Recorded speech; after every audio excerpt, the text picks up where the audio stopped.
you go about branding yourself as a music producer if you have no industry credits, no credit really as a music producer at all? You either just started producing or you've been producing for a long time, but you just started to release your music. The first thing is your name.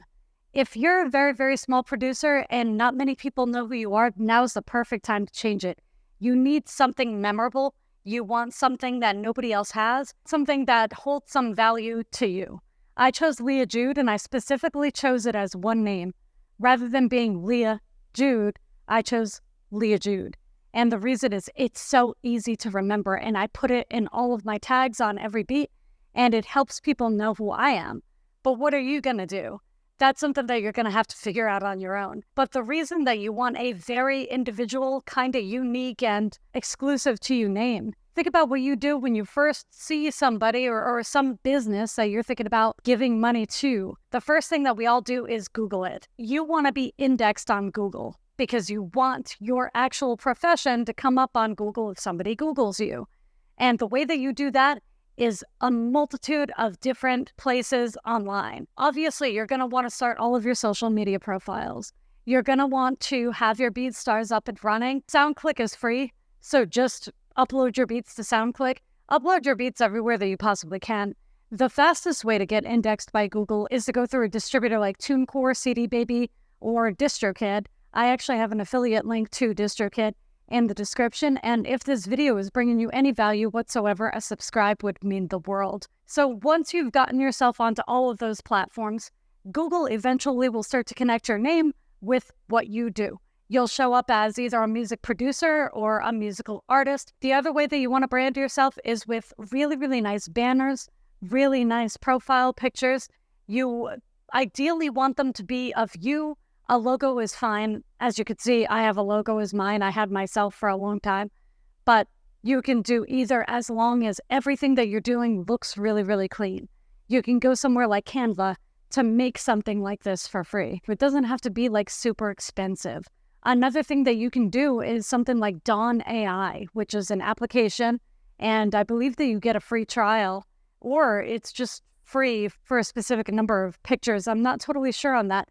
But Dawn AI will take your face and it will generate a bunch of AI versions of you. So if you're too self-conscious to get on camera or to have yourself be your profile pic, Dawn AI will really make some cool designs. Of course, you can change some of your pictures in something like Canva or Photoshop as well. Finally, the way that you act, the things that you post, you have to start thinking about yourself as a brand. You have to start seeing everything that you're doing as a business.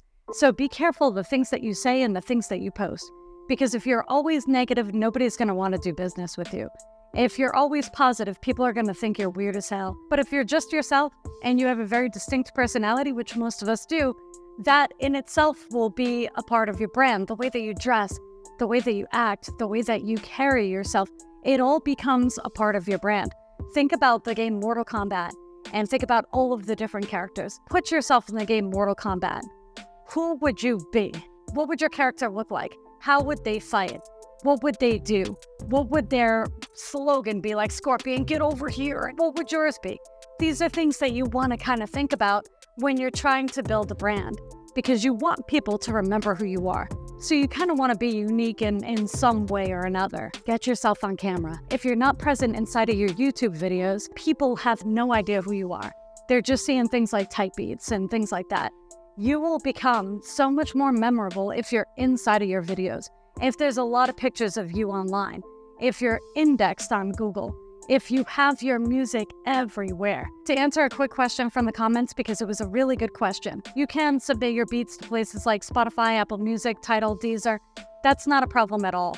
But one piece of advice that I have is if you do that, don't offer exclusives on the beats that you're uploading to those places, just because even if you submit to your distributor that you'd like to take something down, say like a rapper bought the exclusive, you're still going to find it online in specific places. Songs that I took down a long time ago are still showing up in specific places. So just be wary of that. But if a rapper actually does just lease like a basic, a premium, unlimited license, something like that, you don't have to worry about anything when it comes to that, because even if they throw lyrics on it and upload it to the exact same streaming platforms that you're already on, it's not really a problem, because what they're making is something called a derivative.